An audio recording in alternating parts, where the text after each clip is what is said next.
It was the kind of winter day that made the air feel like glass, cold, sharp, and silent. 13-year-old Liam Harris stood at the edge of the school parking lot, backpack slung over one shoulder, his breath curling into the cold as he waited for a ride that wasn't coming. Again. His mom had texted 5 minutes ago, "Stuck at work, sorry, walk home." He didn't respond. He was used to it by now. Used to the long walk back to the tiny apartment, used to microwaving dinner alone, used to the quiet echo of a home without laughter. His father had died 3 years ago. After that, things got smaller. Quieter. His mom worked 2 jobs. His sister was at college, barely texting back. Liam was alone more often than not. He took the long route home, kicking pebbles as he went, headphones in but no music playing. That's when he saw it, a scruffy, golden dog nosing through a trash bin outside a bakery. Its fur was matted, tail low but wagging slightly, like it hadn't given up entirely.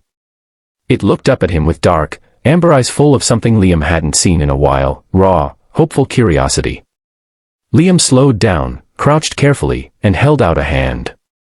The dog didn't come closer but didn't run either. "Hey there," Liam whispered, "you hungry?" He reached into his backpack and pulled out the half-eaten turkey sandwich his mom had packed. The dog sniffed the air, hesitated, and then trotted over cautiously. It took the food with gentle teeth, chewing slowly as its eyes stayed fixed on Liam, watching, measuring trust. When the sandwich was gone, Liam stood up and kept walking. He glanced behind him. The dog followed. At first, he thought nothing of it. Dogs wandered. But block after block, street after street, the dog trailed him, always at a slight distance. It never barked, never got too close. It simply followed. Liam turned a few corners quickly, trying to throw it off. Still, the dog came, shadow-like and steady. By the time Liam reached his apartment building, snow had started to fall. Fat, soft flakes dusted his hair and the dog's fur alike. He turned around at the door. The dog sat at the bottom of the steps, watching him quietly. "You can't come in," Liam said. "They don't allow pets." The dog didn't move. Inside, the apartment was dim and cold.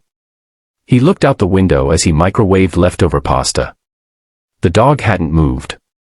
It was still sitting there, snow piling gently on its back. Guilt gnawed at him as he ate.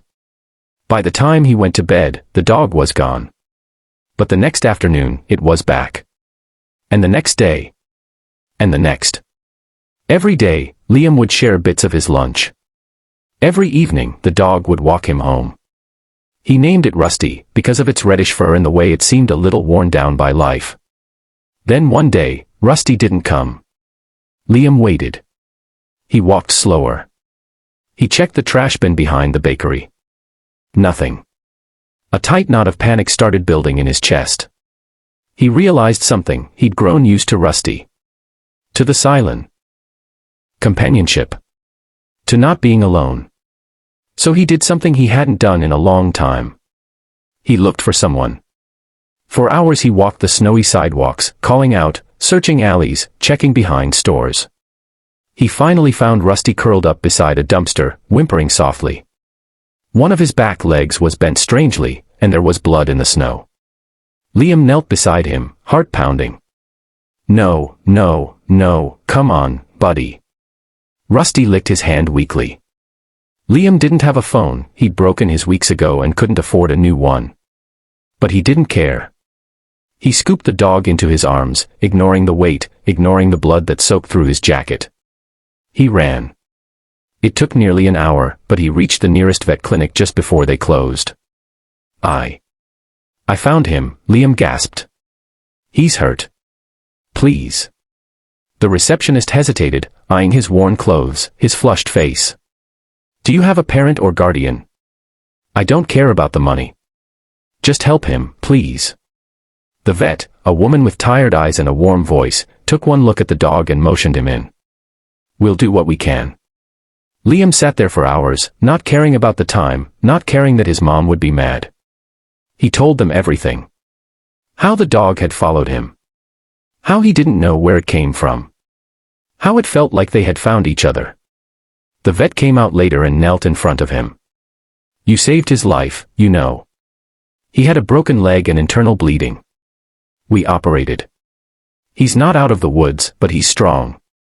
And I can tell he trusts you." Liam's throat tightened. He nodded, unable to speak. The vet smiled. "You've done something brave. You didn't give up on him." He went back to see Rusty, now bandaged and sleeping, breathing slow but steady. Liam touched his paw gently.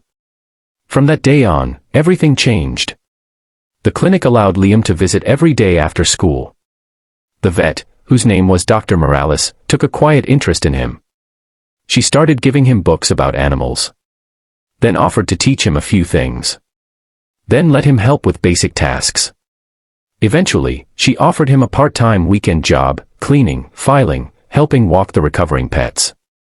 His mom was skeptical at first.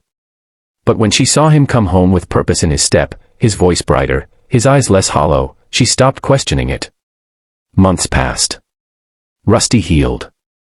And when he was ready, Dr. Morales surprised Liam with adoption papers. "We got permission from the landlord. Turns out, they allow pets for therapy purposes." I told them your story. Liam couldn't believe it. He held the papers like they were made of gold. By the time high school came around, Liam had a plan. He wanted to become a vet. Just like Dr. Morales. He wanted to save animals the way Rusty had saved him. And when he wrote his college application essays, he began them all with the same line. A boy followed a stray dog home. What he discovered changed his life forever. Because it did. He discovered loyalty. He discovered kindness. He discovered that no one, no matter how broken or lost, is ever truly alone.